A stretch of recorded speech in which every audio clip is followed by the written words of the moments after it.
Breaking news చూస్తున్నాం. హిమాయత్ నగర్ లోని పర్యాటక భవన్ లో మంత్రి ఆకస్మిక తనిఖీ చేశారు. రిసెప్షన్ లో ఉన్న హాజరు పట్టిక, బయోమెట్రిక్ లో అటెండెన్స్ ను మంత్రి పరిశీలించారు.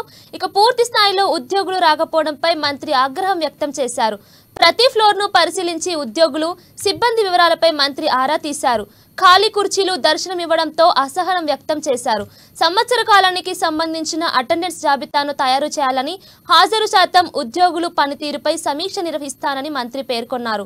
ఇక ఉన్నతాధికారుల నుంచి ఉద్యోగులు, క్రింది స్థాయి సిబ్బంది వరకు అందరికీ బయోమెట్రిక్ విధానాన్ని అమలు చేయాలని ఆదేశించారు. ప్రజలకు జవాబుదారీగా ఉండాల్సిన అధికారులు విధుల్లో నిర్లక్ష్యం వహిస్తే సహించేది లేదని హెచ్చరించారు.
బ్రేకింగ్ న్యూస్ చూస్తున్నాం. హిమాయత్ నగర్ లోని పర్యాటక భవన్ లో మంత్రి ఆకస్మిక తనిఖీ చేశారు.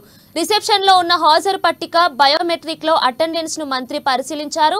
ఇక పూర్తి స్థాయిలో ఉద్యోగులు రాకపోవడంపై మంత్రి ఆగ్రహం వ్యక్తం చేశారు. ప్రతి ఫ్లోర్ ను పరిశీలించి ఉద్యోగులు, సిబ్బంది వివరాలపై మంత్రి ఆరా తీశారు. ఖాళీ కుర్చీలు దర్శనం ఇవ్వడంతో అసహనం వ్యక్తం చేశారు.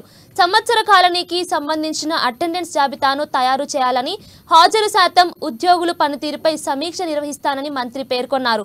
ఉన్నతాధికారుల నుంచి ఉద్యోగులు, క్రింది స్థాయి సిబ్బంది వరకు అందరికీ బయోమెట్రిక్ విధానాన్ని అమలు చేయాలని ఆదేశించారు.